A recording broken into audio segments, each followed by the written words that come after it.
The next topic is Alexander Volkanovski and Brandon Moreno. Will they defend their titles this weekend? So they're undisputed champions. I know Yair's a champ too, respect. But the two undisputed champions, I want to know, are they going to go 2-0, 1-1, or 0-2? Explain. Danny, go first. Ah, man, this is such a tough one. It hurts to say, but I'm gonna go that the champions are gonna go 2-0. I think Moreno is vastly a different fighter than the one from 2018. Heck, in 2018, after he lost to Pantoja, he was cut from the UFC. He was cut from the UFC, and now he's champion. So just to kind of put things into perspective, what kind of version Pantoja fought back then. Also, keep in mind, Pantoja has gone a lot better as well. But I just think that Moreno hasn't just improved; he's changed. He's a completely different fighter. He's just so much better. His boxing is, just levels of what it used to be, and then his grappling has always been sharp. So I'm pretty confident in picking Moreno, although Pantoja, you do gotta give him a chance there. And then for the main event, I love Yair. I do think he is the biggest threat to Volkanovski. I do think that he's the most dangerous fighter Volkanovski has ever faced up to this point. I mean, the amount of danger that Jair presents in a fight, both standing on the ground, is ridiculous. And with that in mind, he can beat just about anybody, really. He has a good chance against anyone. But Volkanovski is the pound for pound best, or at least number two if you want to put John Jones as number one now that he's back.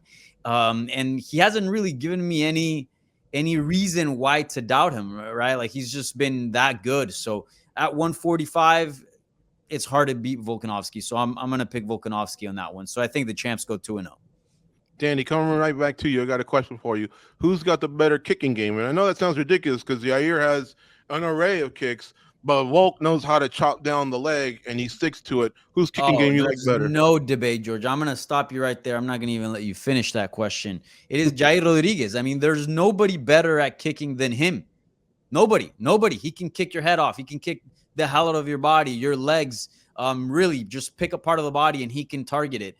His kicking game is so disgusting. It is just dangerous. That's the word. It's just nasty. It's mean. It's brutal. I mean, look at what he did at Max Holloway. We're looking at it right now. At that time, Max Holloway came in with beautiful performances, specifically speaking to the one against Kelvin Cater. At that time, self-proclaimed best boxer, best striker in MMA. And a lot of people were saying that he went in there against Jair Rodriguez and turned into a wrestler. If it wasn't because of the wrestling, likely Max Holloway would have lost that fight because on the feet, Jair was, I think, in my opinion, was getting the better of him. And even if Holloway would have eked out a decision win on the feet, still, just the fact that you turned one of the best strikers in the history of MMA into a wrestler, that has to speak volumes into what kind of damage you're doing with those kicks. So, yes, the kicking game for Jair is just out of this world, and that could play a big part on Saturday. We'll see. Volkanovski is short. Jair has no problem getting, his foot up there in sort of the head kick range. So we could very well see a crazy upset. That wouldn't surprise me at all. But again, I gotta go with the GOAT. I gotta go with the All GOAT. right. I'm gonna George, we have an extra bedroom here, right? So we Yes. can offer Yes, true. Danny to hide from Edson Barbosa. Because if Edson Barbosa hears you say what you just said, you're gonna have to move here. You're gonna have to live with us, See, Danny. but the thing is that Edson Barbosa is a very traditional striker. Like his kicks can be timed. His kicks can be a little bit more predictable. Very technical guy, kicks hard as hell. Don't get me wrong, but like Jair can just kick your head off in a split second. I mean, even from the bottom, like his up kicks are pretty brutal as well. Like if we're talking about unpredictability, what poses more danger? People have figured out Edson Barbosa. Jair Rodriguez, as long as that man has a heartbeat, he's going to be a threat to taking you out. If it happens on the street, can you imagine Yair Rodriguez? Have you ever seen some of the boots that he wears? Oh, I yeah. think like in Roadhouse, the guy with that boot, I'd rather deal with him than Yair Rodriguez. Nice old school pull goes. But let me just say this. I'll take that one on the chin. It probably was a ridiculous question, but Volk's kicking game has gotten better. He knows how to finish his combos with kicks. So he may want to, throw some himself to nullify the movement of Yair Rodriguez. And that's not the most ridiculous thing you'll ever hear when it comes to that, guys. I'll tell you a quick story because we had time today. When Gus and I were hosting Junkie Radio, a guy named Ahmad from San Diego called in. He goes, "Hey, guess what? in the Mendez, this was for the Mendez Aldo fight. He goes, the kicks are going to make a difference. And we're like, yeah, man, Aldo's got some great kicks. He goes, no. He goes, Chad Mendez, he has better kicks. And we all laughed our ass off. I think we went to a commercial because we couldn't talk anymore. We were laughing so hard. And guess what? Mendez outkicked the son of a bitch in that second fight. Still lost, but he was actually bringing the kicks, man. So anything can happen in this sport. They all evolve, and that's what makes this so interesting. Shout out to Ahmad, one of our best listeners ever on the Junkie Radio Run. Go ahead, Danny.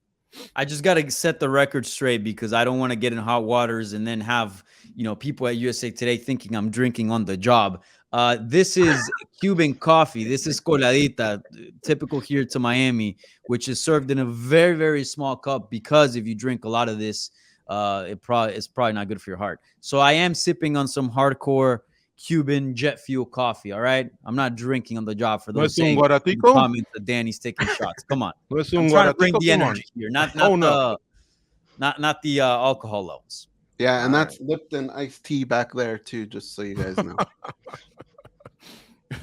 Nice stuff, guys. All right. Yeah, I'm lost here. Who's next? Did we cover? Oh, yeah. We're on 2-0, 1-1, or 0-2. Next up is Fada.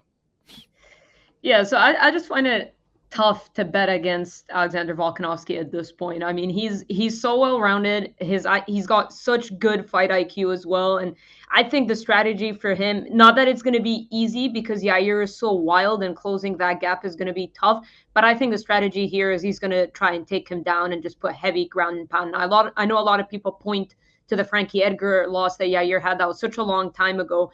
But Yair has a tendency to get taken down. It's also because he's quite comfortable off of his back. We just saw him submit Josh Emmett with a triangle choke. Now, I think Volkanovski, that's going to be his strategy here. Like I said, he's got good fight IQ. He's got long arms as well. He's got a good reach. So that's why, when we saw him fight Max Holloway, he was able to get into the inside as well. I know he's quite short for the division, but his long arms help him a lot in terms of the grappling and striking. I see him try to take this fight to the ground. He just has to be wary with Yair. He's just got to have to be on his P's and Q's the entire 25 minutes does Alexander Volkanovski, because Yair, the knees, the leg kicks, the switch kicks, he's just so wild and dangerous. And it's like when we saw I don't necessarily see this fight going similar to the Brian Ortega in the sense of it being that dominant, but Brian Ortega is one of those guys as well where you just have to be careful throughout the entire fight. And we saw the way he whipped up that guillotine was insane. He did it so quickly. So Yair kind of reminds me of Ortega in the sense in the featherweight division. Those are the two guys that you just can't slip up against because they're so dangerous. Yair showed us that he can finish by knockout or submission. So I think I'm picking Volkanovski to win. I just think he has to be very wary. And I don't think he's underestimating him. I've listened to a few interviews. Doesn't seem like actually interesting. Eugene Behrman was saying, he named Yair as his toughest challenge. And then Joe Lopez, who's obviously been Volkanovski's longtime coach, said he sees it going similar to the Frankie Edgar fight, where he's just going to bash him on the ground. So it kind of tells me where this fight is probably going to go, but it's just so hard to bet against Volkanovski. His fight IQ, he's so well-rounded. He's so composed, shows us he has the cardio to go all day. He's just got to be wary of Yair's wild attacks. In terms of Moreno and Pantoja, I initially picked Moreno, but I don't know. After speaking to Pantoja, he just sounds so confident. Now, I don't know if that's making me sway towards him or make me think, that he's underestimating Moreno because he was talking about how he wants to dominate him, Habib-style mauling. Now, I mean, Brandon Moreno has shown a lot of improvements in his ground game. He's not just a striker. And for me, when is the last time, if ever, has Pantoja fought 5 rounds? I don't think in the UFC, maybe pre-UFC, I don't know. But regardless if it's pre-UFC, it was a very, very long time ago. So that's kind of why I'm going to lean towards Moreno. The 25 minutes, the experience, the cardio, because they're going to push a strong pace. Pantoja, they're both so well-rounded as well. Pantoja's probably going to try to get him to the ground and submit him. Moreno won't be so easy to do that. He's going to fend him off. There's going to be a lot of scrambles and grappling and clinching that's going to tire and wear on both men, really. But for that reason, I feel like I'll give the cardio edge to Moreno just because of the experience and why I'd pick him. But I think it's going to be a very close fight. I could be wrong, but I see it being a super close fight. But give the edge to Moreno, but I wouldn't be entirely shocked if Pantoja won. And Fada, let's not forget what Teddy Atlas said that I think kind of caught on. It was about 6 months ago, a year ago. He said, when you're champ, you just get 30% better. And I think a lot of it comes from here and confidence. Because you're right. 0-2, Pantoja should feel that way. Like he's got something up his sleeve. You know what I mean? He's had this guy's number, but at the same time, he's not even the favorite going in. Yeah, and he outstruck him in that fight in Chile. Like it was like one of the scorecards was 30-26, but then again it was 2018. You know what I mean? So, but I just think they're very evenly matched. It's just their strategies will probably differ. I expect Pantoja to try to get his back. He does that in a lot of his fights where he just wants to get someone's back and choke him out, and he has the ability to do that. It's just a game of inches, but. Because it's 5 rounds, I'm going to lean towards Moreno. But again, I'm not going to be that surprised if Pantoja wins. All right. How about you guys? 2-0, 1-1, 0-2, or 1-0 because one of the fights goes to a no contest. Just kidding. I don't want to jinx it. Go ahead. I'm going to go 1-1. Look, guys, MMA underdogs have been bringing it as of late. You can't count anyone out, right? I mean, look at our champions, right? Aljamain Sterling. How many times have we said, oh, this is the guy that's going to get him? And it just doesn't happen. Alexa Grasso's champion over Valentina Shevchenko. Big fight. Leon Edwards, you telling me he didn't stand up to the occasion, rise up? I mean, dude, MMA underdogs have been on fire. So I think one of these guys can get it done. I like Yair Rodriguez. I think he's tough. His attack can come from many, many angles. And sometimes Volkanovski can get a little sloppy out there. He can get a little too aggressive, but it's because he's that good. So that particular matchup, I feel like there are moments that maybe Yair can surprise us. Maybe like Danny was saying, one of them crazy kicks that lands in the right spot. And I don't even want to call him crazy, you know what? Because that dude really does work on his technique and he knows what he's doing. That could happen. If you look at Moreno and Pantoja, I think there's just more of a recipe for the upset there. And I call it an upset, but Pantoja's already done it twice, right? There's got to be something to standing in front of the guy in front of you, knowing that person has 2 wins over you, no matter how confident you are. And man, AI is out of control. I don't know how Kenny got Danny's head on Pantoja's body, but that's insane. But having those 2 guys in front of you like that, or a guy in front of you that has 2 wins, holy crap, man. Like, it's got to do something to you, no matter how much you've improved. Brandon Moreno, though, he is improving with every fight. And I think it will be a good scrap, and I think it will go the distance. If I had to pick an upset out of the 2 to make the 1-1 make sense, it'd probably be Pantoja. But, man, now I hope I might have to move in with Danny. I don't want to run into Brandon on the streets here. He literally lives 5 minutes away, too. I know. That one's a possibility. Although Barbosa's down in Sofa like Danny. I got to watch out. I think it goes Volk wins. By the way, guys, here are the odds. This is crazy. Volkanovski minus 420, Rodriguez plus 320. That seems too far apart for how well Rodriguez has been fighting as of late. And then Moreno minus 200, Pantoja plus 170. This is all courtesy of Caesar's odds. I do think Volk hangs on to his title, but I think Yair's live, and I think Yair will have some moments because he really has strikes that come from so many different angles. But I think George Pantoja might do it. I think Pantoja might do it. There's something to having somebody's number. I think Pantoja, look, Moreno's never been finished, nor on the feet, nor submitted. But Pantoja, I think he's got a body triangle. He's got an attack. You know what I mean? And he really developed his striking arsenal, much like Verdum and RDA did when they were just jiu-jitsu guys. And then all of a sudden they became world champs. It's because they added those tools and then blended the two. So I really, really salute him. So I think 1-1 because of that. I hope I'm wrong, though, because I'd love to see Moreno on the September 16th card along with Alexa Grasso.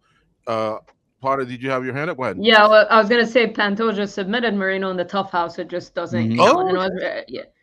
That's true. Very long time ago, though. Both fights were a very long time ago. But like Danny said earlier, Pantoja has improved a lot as well. So I just think it's a very evenly matched fight. I think they will be super close is what I predict. And I wouldn't be surprised if these guys fought again down the line. I mean, I know we don't want to see quadrilogies or whatever again, but I mean, I think it's going to be a fun one.